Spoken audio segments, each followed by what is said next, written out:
유다서 1장 4절입니다. 이는 가만히 들어온 사람 몇이 있습니다. 그들은 옛적부터 이 판결을 받기로 미리 기록된 자니 경건하지 아니하여 우리 하나님의 은혜를 도리어 방탕한 것으로 바꾸고 홀로 하나이신 주제 곧 우리 주 예수 그리스도를 부인하는 자니라. 아멘. 가만히 들어온 사람, 들어오긴 들어왔는데 어디서부터 출발했을까요? 동방 박사들은 동방에서 왔는데 요 가만히 온 사람들은 어디서 왔을까요? 다른 종교 사람일까요? 이게 불교에서 파송된 사람, 이슬람 힌두교에서 교회 없애려고 파송된 간첩일까요? 아니면 반기독교 세력, 교회가 엄청 미운 그런 집단에서 공격부대로 이렇게 침투시킨 그런 사람들일까요? 만약에 종교 신분증이 있다 하면 그 사람들의 신분증에 다른 종교나 무종교가 쓰여져 있을 거냐 그 말이죠. 아닐 겁니다. 바울을 쫓아다니면서 바울의 복음을 흩뜨렸던 사람은 교회 사람들입니다. 그렇죠? 딱 잘라 말하면 교회 사람입니다. 가짜 교회일지라도 외형상 교회입니다. 신천지도 교회라 그러고 통일교도 교회라 그러고, 그죠? 산속에 집 하나 지어놓고 자기들끼리 이상한 짓 하는 사람도 성경 가지고 모이고, 이 은밀하게 들어왔다 그랬어요. 은밀한 사람들, 몰래 기어 들어온 사람들이 있기 때문이라.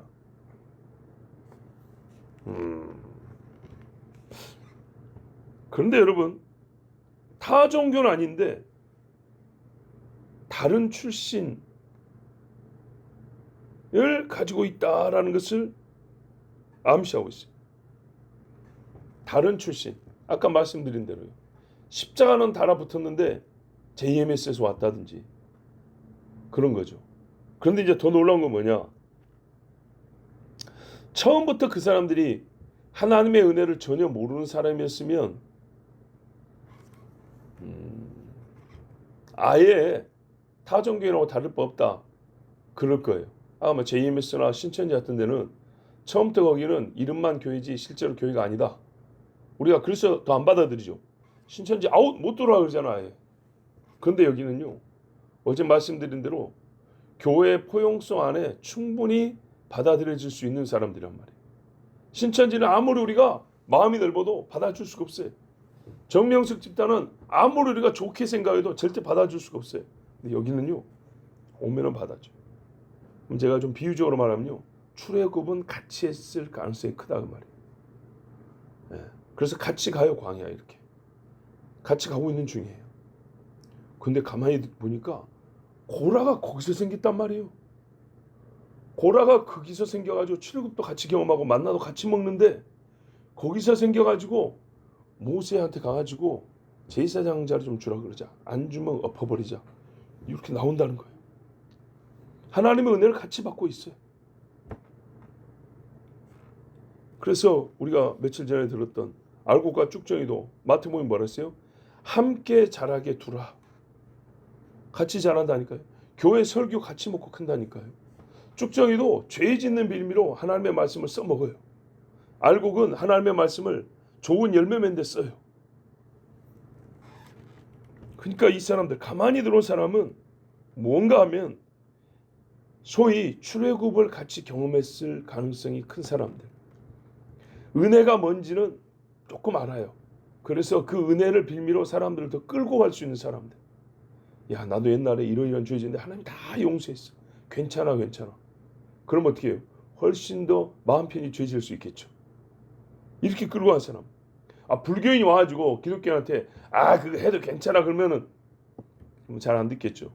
그런데 옛날에 말하자면 왕년에 좀 놀아본 사람이 목사가 된 다음에 성도 여러분 괜찮아요, 나를 보세요, 이렇게 하면요, 특히 젊은이들은 좋다고 따라갑니다. 본래 교회의 사람들인 그들이 비교회적이고 반교회적인 목적을 가지고 교회에 침투하여 들어온 형태라고 보는 것이 가장 실제적입니다. 이 사람들을 보면 8절에 꿈꾸는 자들이라고 돼 있어요. 꿈꾸는 자들인데 받아줬다는 거죠. 잘 받아줬다는 거예요. 여러분, 단지 꿈꾼다고 교회에서 특별하게 받아줄 이유가 있습니까? 꿈꾼다고 교회에서 영향력을 미칠 수 있습니까? 꿈 안 꾼 사람이 어디 있어요? 다 꿈꾸죠, 사실. 잠잘 때마다. 그죠? 예수 꿈꾼다는 게 뭐예요? 뭔가 본다는 얘기죠. 보는 것처럼. 자기 꿈에는 예언적인 어떤 기능이 있는 것처럼, 꿈이 이 사람에게는 보통 꿈이 아니라 어떤 은사적인 특징인 것처럼 이렇게 말하고 주장할 때, 그리고 조금 뭔가 좀 맞는 것 같고 해석이 좀 그럴듯하면 어떻게 해요? 그 신비함에 사람들이 끌려가는 거죠. 보통의 꿈은 다 꿉니다. 생각이 많으면 꿈이 많다 그랬어요. 그런데 여기 꿈꾼다는 것은 예언적이거나 은사적인 특징이 있는 것처럼 마귀가 그 정도는 해줄 수 있어요. 거기에 매료돼 가지고 사람들이 따라갑니다. 그러니까 마치 옛날에 다니엘이 꿈꾼 것처럼, 예? 요셉이 꿈꾼 것처럼 이렇게 비스크림을 흉내를 낸다고요. 근데 요셉도 모르고 다니엘도 모르면 흉내내기도 어렵겠죠. 자기가 꿈꾼 거를 그렇게 비슷하게 만들어가요. 그러니까 여러분, 이 사람들 소위 출신지가 교회일 가능성이 크다 그 말입니다. 교회에서 교회로. 이런 사람도 어떻게 되냐? 판결이 처음부터 기록되었다 했습니다. 그리고 옛날부터 이 일을 경고했다는 말은 지금까지 이런 류의 사람들은 상당히 많았다는 거고. 왜요? 예를 들어놓은 게 보세요. 그 다음에 예를 든 게 5절에 출애굽한 백성들, 타락한 천사들, 소돔과 고모라. 5절, 6절 이렇게 나와 있죠. 11절은 가인, 바알람, 고라, 이런 사람들이 예요, 예. 이와 같은 사람은 종류라고요. 가인이 어디서 나왔어요? 아담에서 나왔어요. 아담에서. 바알람은 지가 환상 보는 자였어요. 눈을 감고 여호와의 환상을 보는 자, 장래일을 말하는 자, 자기를 그렇게 가르쳐 말했어요. 스스로 나는 하나님께 은혜를 받아서 예언할 줄 아는 사람이라고. 그런데 이 사람들이 바로 여기 가만히 들어온 자의 선생 같은 사람들이에요.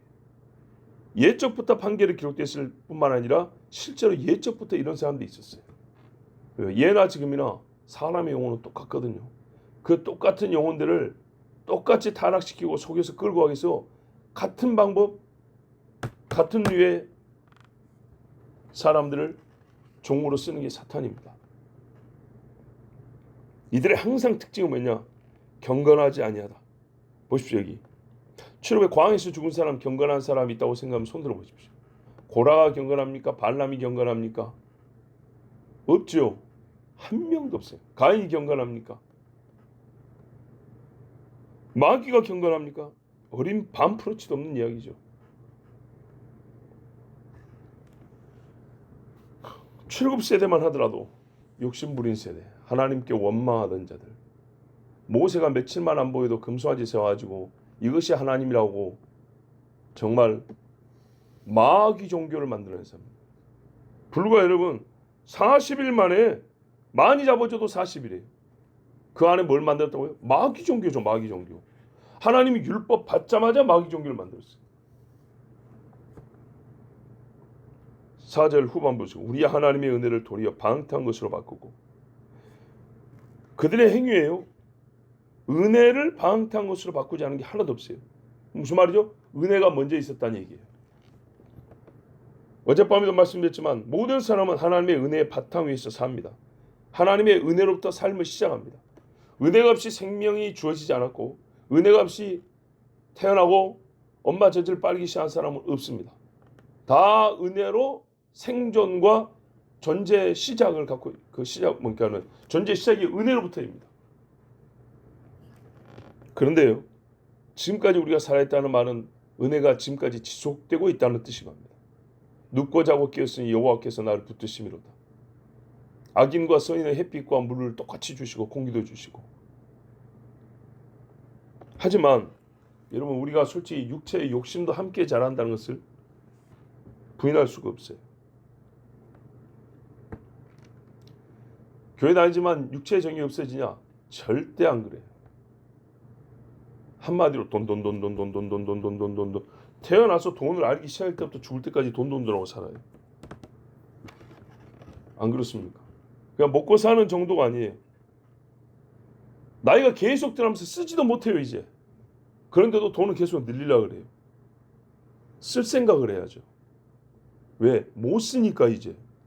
바르게 쓰고 죽을 생각을 해야 되는데 모으고 죽을 생각만. 여러분 이렇게 가치 없는 경우가 있습니까? 예를 들어볼까요? 학교 공부를 무지하게 열심히 하는데 이 학교는 졸업도 안 시켜주고 시험도 안 봐요. 그 쌓아놓은 거 어디다 쓸까요? 물론 시험만 보기 위해서 공부하는 건 아니지만 보통이 그럼 학생들이 공부하겠습니까? 보통의 학생들 생각을 해보세요. 시험 없는데 공부하려고 할까요? 안 하겠죠. 소위 쓸데가 있어야 된다는 얘기죠. 시험이라는 쓸데, 취직이라는 쓸데, 그래서 준비한다는 거죠. 여러분 어떤 택시기사가 했던 말이라고 제가 몇 년 전에 말씀드렸죠. 나이 90이 되면 재벌 갑부나 보통의 서민이나 별 차이가 없다고요. 90 넘으면 돈이 아무리 많이 써도 쓸 수가 없어요. 일어나 걷지를 못하는데 휠체어나 100만 원짜리 1000만 원짜리 이렇게 다르게 타고 다닐지 모르지만 음식 맛도 모르고 좋은 옷 입혀놔도 모양새도 안 나고 쓸 데가 없어요. 내가 쓰고 가치를 누릴 수 있을 때 잘 써야죠. 잘 쓰면 하나님께서 그걸 보고 상을 준다고 되어 있는데 잘 쓰면 내 자식들도 그걸 보고 배워서 이 아들이 삶을 바르게 살았는데 끌어당기기만 하고 살잖아요. 그러면요 자식들도 끌어당기는 것밖에 모릅니다. 근데 그걸 누구에게 먼저 적용하냐? 부모한테 먼저 적용합니다. 부모한테 땡기는 거를 적용을 먼저 한다니까요. 가까운 형제들끼리.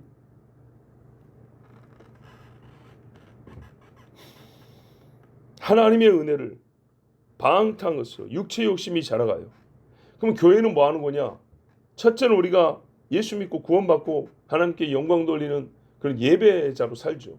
그런데요, 예배 시간 외에 우리의 삶에 있어서 어떻게 해야 은혜를 은혜답게 누리며 사는 거고 은혜 아는 자로 사는 거냐? 이것도 가르치는 게 교회 사는 이야기입니다. 지금 제가 여러분에게 말씀드린 이것이 바로 은혜를 방탕한 것으로 바꾸지 않게 가르쳐 드리는 겁니다. 젊은이들에게 저희 술집 가지 마, 음란한 데 쫓아다니지 마, 이것만 은혜를 방탕한 것으로 바꾸지 마라고 가르쳐 주는 게 아니고 엄마들이요 아빠들이요 세상 사람들이 인생의 성공이라고 말하는 거 그걸 그렇게 쫓아가지 마라. 은혜를 방탕으로 바꾸는 고라가 나이가 몇 살인지 아세요? 제사장이 될 만한 나이입니다. 어린애가 아니에요. 어린애가. 고라가 죄를 지어서 그 집안이 다 죽었어요. 어른들이 방탕으로 갈 가능성이 훨씬 큽니다. 15살짜리가 저기 종로에 나이트클럽 못 들어가요. 25살짜리 55세 들어갑니다. 성인 뭐 나이트라고 돼 있잖아요. 원래 나이트가 성인 가는데 굳이 성인이라고 돼 있는 데는 뭐예요? 중년들이 가는데 중년들이. 저기 청량리도 가보면은 댄스클럽이라고 얼마나 많이 있습니까? 예? 아줌마 아저씨들이 그냥 이렇게 입고 막 놀고 다니는 세상에 은혜를 방탕한 것으로 바꾸고 국회의원들도 여러분 보셨잖아요. 목사들이고 전도사 고시고 합격한 사람이 신대원 졸업생이에요. 그런데 국회의원 된 사람들이 하나님의 창조를 비방하고 비웃고 이게 은혜를 방탕한 것으로 여기는 거예요. 하나님의 창조 은혜 안에 우리가 살고 있는데 스스로 그래야 됐다. 저 진화론을 아주 평범하게 쉽게 말할까요? 돌이 하도 뜨거워서 풀이 됐다는 거예요. 풀. 우리 풀죽이라고 그러잖아요. 예, 스프, 돌 스프. 거기서부터 생명이 나왔다는 거예요. 말 같은 소리 하죠. 세균도 펄펄 끓는다 하면 죽어버리는데 거기서 무슨 생명이 나와요? 일반 상식에도 안 맞는 이야기입니다. 교회는요, 찬송시와 너희가 모일 때 찬송시가 있고 하나님의 말씀에 낭독도 있고 기도도 있다고 그랬어요. 은혜를 은혜답게 지키고 누리게 하는 데가 교회입니다. 교회 안에 이단이 들어오는 것만 아니죠. 우리 안에 곰팡이가 핀다고요. 우리 안에서. 다시 말씀드립니다. 고라는 그날도 메추라기 잡아먹고 만나로 떡에 먹고 와서 반역을 일으킨 사람이에요. 소돔과 고모라에서 겨우 나왔던 롯을 보세요. 어려서 누구하고 같이 자랐습니까? 아브라함 옆에서 컸어요. 세상에 아브라함하고 같이 살고 왔는데 말하자면 아브라함 삼촌이 장가도 보내준 거 아닙니까? 그런 정도 되면 거의 부모죠, 부모. 그죠? 아버지가 안 계시고 작은 아버지가 나 장가까지 보내주면 사실 부모입니다. 그런데도 보세요.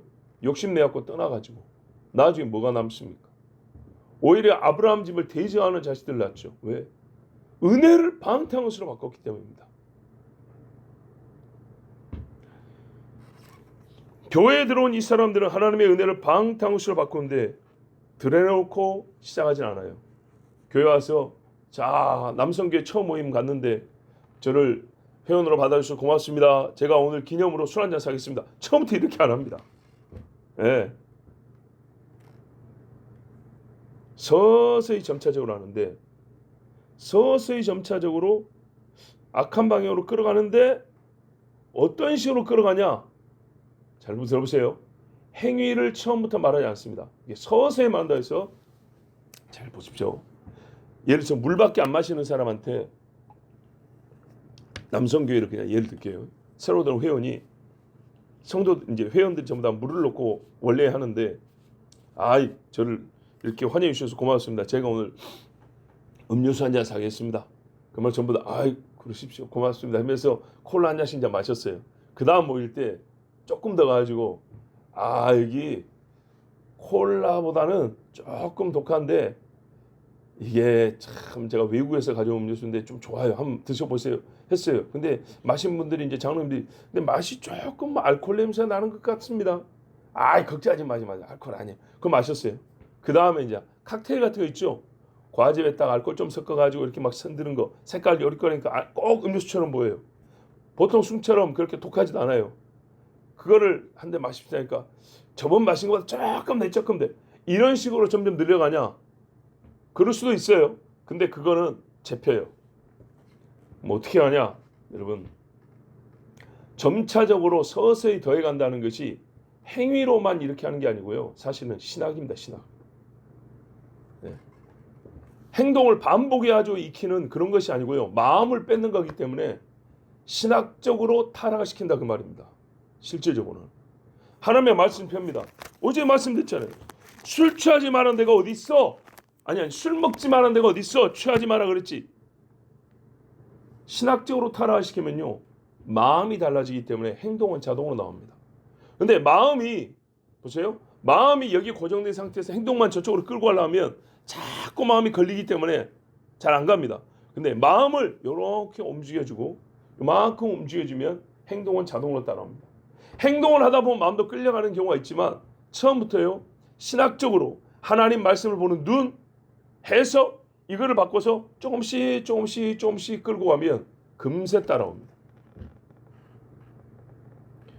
우리가 이름 붙여진 신학들, 자유주의 신학, 무슨 신학, 해방 신학, 소수자 신학, 이런 것들이 아니더라도 그런 이름을 안 붙여도 실제에 있어서 경건을 상실시키고 육체의 방탕을 조장하거나 허용하는 유의 신학을 계속 배우고 듣다 보면 자동적으로 그렇게 가게 되어 있습니다. 그런데 이 잘못된 신학의 공통 특징은 뭐냐면 사람의 원하는 것을 하나님의 뜻인 양 둔갑시킨다는 겁니다. 꼭 그래요. 그리고 하는 말이 시대가 변했다는 거예요.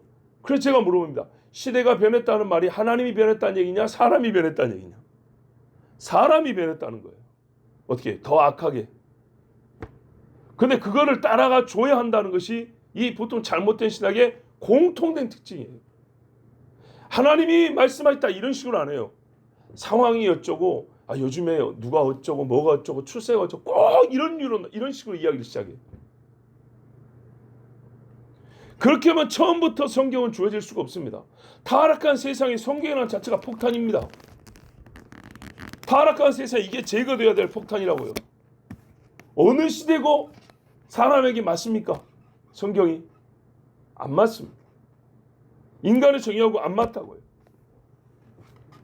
그렇게 신학을 갖고 들어옵니다. 그래서 여러분 무슨 말이에요? 신학자들, 거기서 배운 목회자들, 이 사람들이 요즘에는요 가만히 들어온 몇 사람 정도 아니고 대량으로 유입된 가만히 들어온 사람들, 의의 종으로 가장한 마귀의 종들이 무지무지하게 많습니다.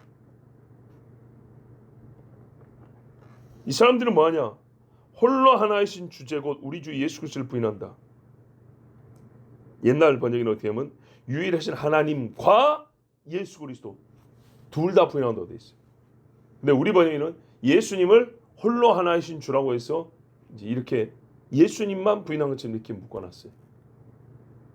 물론 이 말 안에는 예수님이 신이다, 예수님이 하나님이라는 것을 분명히 표하고 있어요. 자, 이런 신학에서요 유일하신 주 하나님을 인정하는 것은 보통의 신앙생활과 우리의 언어 생활에서 점점 밀려나는 것을 경험할 수가 있습니다. 하나님 이야기를 안 합니다. 신앙이 좋아지면 하나님을 주로 놓고 하나님을 가운데 놓고 대화하는 것이 많아집니다. 우리 지난 주일날 점심 먹고 제가 우리 염성도님과 대화하는데 그분이 뭐라 했어요? 자기를 어린애 취급하지 말고 꾸짖어주고 때려주고 엄히 가르쳐달라고 그랬잖아요. 그래서 굉장히 이분이 참 모범적인 신앙인으로 초신자지만 잘 자라고 있구나, 정말 기뻤어요. 그때 옆에서 우리 마늘 까고 있던 바로 여기 계신 여러분들이 신앙의 교훈을 주셨잖아요. 얼마나 좋은 이야기고 맞는 말씀들을 해주는지 몰라요. 그런데 방탕한 사람은 어떻게 하냐? 그 최신자가 그렇게 말할 때 부담스러우니까 못 듣는 척 합니다. 그리고 어떻게 해요? 제가 없어지고 나면 딴소리 할 수 있죠. 그렇게 너무 열심히 가지 마, 괜찮아, 초신자는 그냥 이런 식으로 말을 바꾸고 할 수 있죠. 은근슬쩍 작은 데로 돌립니다. 하나님이 말은 하지만 하나님을 진짜 좀만하게 만들고 하나님의 거룩함을 축소시켜 자기가 받을 것만 확대시키고 하나님이 원하시는 건 요만하게 만들어가지고 그런 이상한 소리를 합니다. 하나님은 동성애를 뭐라고 했어요? 망령된 짓이라고. 여기 보면 천사를 그 소돔과 고모라 사람들이 뭐냐면 다른 육체를 따라 그랬어요. 다른 육체, 하나님이 허락하지 않은 육체예요. 그것도 간음하겠다고 하는 그 타락한 이야기를 하고 있어요. 이게 바로 오늘날 정상적인 부부관계 이외의 성관계를 요구하는 이 모든 사람들을 가리켜하는 말을, 그들의 대표가 바로 이 소돔과 고모라 사람들입니다. 근데 이게 하나님이 허락하신 거라고요. 근데 그걸 가르치는 신학교가 있어요. 괜찮다고 말하는 신학교가. 우리나라 주류교단이에요. 세계적으로 주류교단이에요. 학교의 이념으로까지는 세우지 않지만은 실제적으로 강의에서 가르친단 말이에요. 허용한단 말이죠. 그러니까 거기 나온 애들이 주로 그 짓을 하고 있어요. 또 괜히 잘못 말하면 잘못 말할 것도 없어요. 실제 그러니까. 미국에는요, 어느 교단이 제일 크다 그랬죠? 장로교요? 감리교. 예, 미국 감리교회가 난립니다. 진짜 존 웨슬리가 감리교회 창시자인데 웨슬리가 살았으면은 다시 죽을 일이에요. 얼마나 기가 막힌가.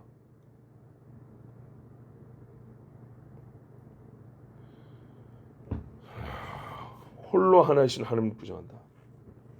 꼭 이 사람들은요, 대화의 주제가 또 우리 신앙적 얘기를 하면 꼭 이런 식으로 끌어가요.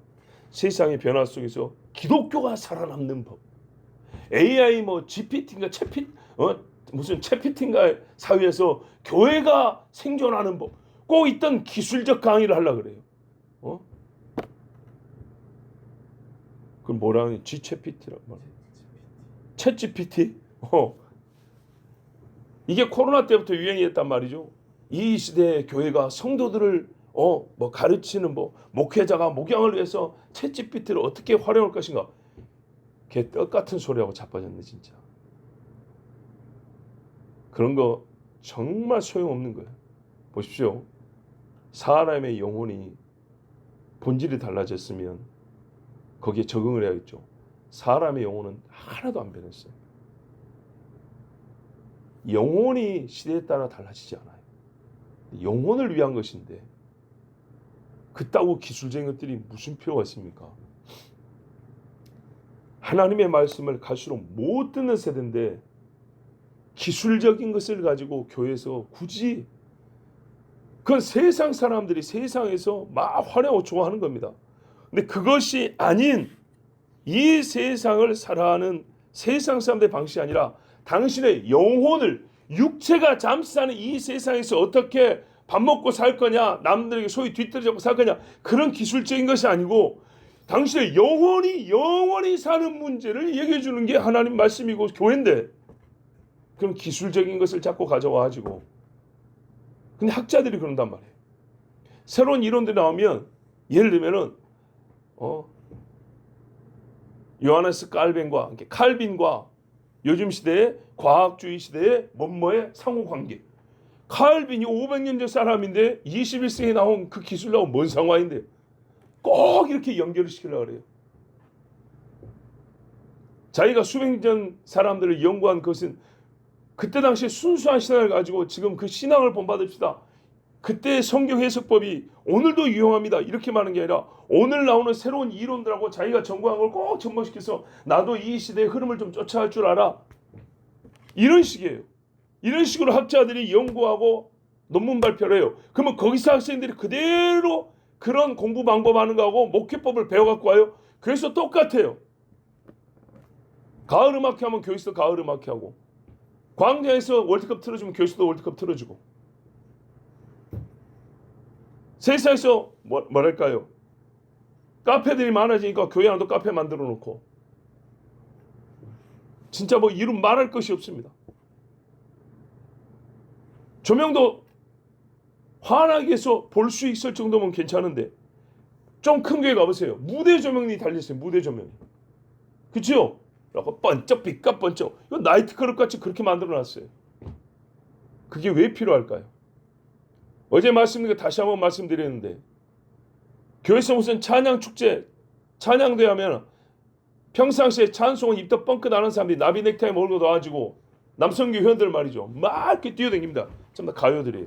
가요거나 복음 생활하지만 가요 비슷하게 만들어가지고 소위 끼 발산하기 좋게 만들어 오는 그런 노래들.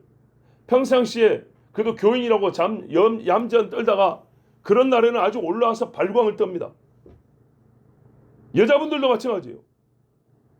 루즈 이렇게 바르고 가지고 여기다 뭐 다 알고 막 몸빼 바지 입고 나고 품바 춤추고 있고, 교회에서 평상시에는요, 어서 오십시오, 잘 오셨습니다 안내하고 이러던 분들이 기도 시간에 와가지고 하나님 아버지 이런 분들이 무대만 올라오면 아주 그냥 정신 나간 짓을 하고 있단 말이에요. 그래놓고 교인들은 그때 좋다고 깔깔거리고 하나님을 찬송하는데 은혜 받을 줄 모르고 세상에서 하던 것을 교회에 오니까 그래도 교회니까 못하고 있다가 어느 날 기회 한번 생기면 올라와서 하고 싶은 거 다 하고 내려가는데 이 강단에 똥물을 다 찍어놓고 간단 말입니다. 제 말이 거짓말입니까? 여러분 유튜브를 한번 교회들 한번 봐보세요. 근데 왜 그러냐? 목회자들이 그게 괜찮다고 설교를 합니다. 목사들부터 성탄절 되면 루돌프 사슴포가 웬 말이에요. 이따 뻘건 거 딱 붙이고 이따 모자 딱 쓰고 나와가지고 위에서 춤을 춥니다.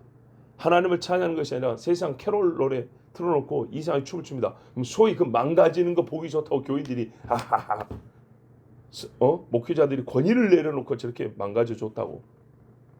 그래서요, 하나님이 영광을 받습니까? 하나님이 좋아하는 일일까요? 바울이 유머 감각 없어가지고 어떻게 사역을 했을까요? 디모데는 청년인데 세상에 유행어도 모르고 가요도 모르고 그 젊은 놈이 갈라디아 쪽에서 바울이 없을 동안에 여러 교회를 다니면서 가르쳤다 했어요. 그 재미없는 놈이 성도들한테 인기도 없었을 건데 어떻게 했을까요? 그건 옛날 이야기죠. 옛날요. 여러분 헬라의 희극과 비극이라는 공연들, 요즘 말은 오페라, 이런 것들이 언제부터 있었는지 아십니까? 예수님 오시기 전부터 있었어요.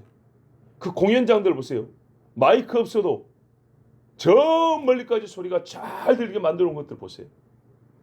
해변에다가 산에다가 경치 좋은 데다 만들어가지고 악단들 놓고 기가 막힙니다. 요즘에는 여러분 악기나 갖다 놓고 조명해줘. 옛날에 그런 야외 공연장에 실제로 말입니다. 물도 쏟아놓고 바다에서 싸우는 것처럼 해놓고 사자들도 풀어놓고 야전에서 실제로 사람들이 싸우는 것처럼 그 공연하는 거 봐보세요. 무대에 사람을 죽여가면서까지 그렇게 어마어마한 소위 무대 연출과 공연 실력을 갖고 있던 시대에 예수님과 제자들이 사역을 했습니다. 그러나 그런 거 하나도 안 썼습니다.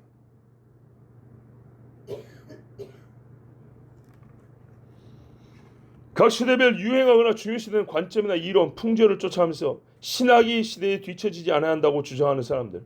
그래서 그들의 주제, 교단 총의 주제들 전부 다 평화, 관용, 다양성, 수용, 다원화. 우리가 구시대를 탈피한다고요? 구시대 탈피가 보니까 뭐냐면 내용을 가보면 경건을 벗어나자는 얘기들이에요. 경건을. 이게 신학의 목표고요. 그들의 표가 되었고요. 그래서 그들의 신앙이 아무리 좋아봐야 그 이상 못 나가는 한계점도 됐어요. 순수하게 하나님을 연구하는 자가 거의 없어요.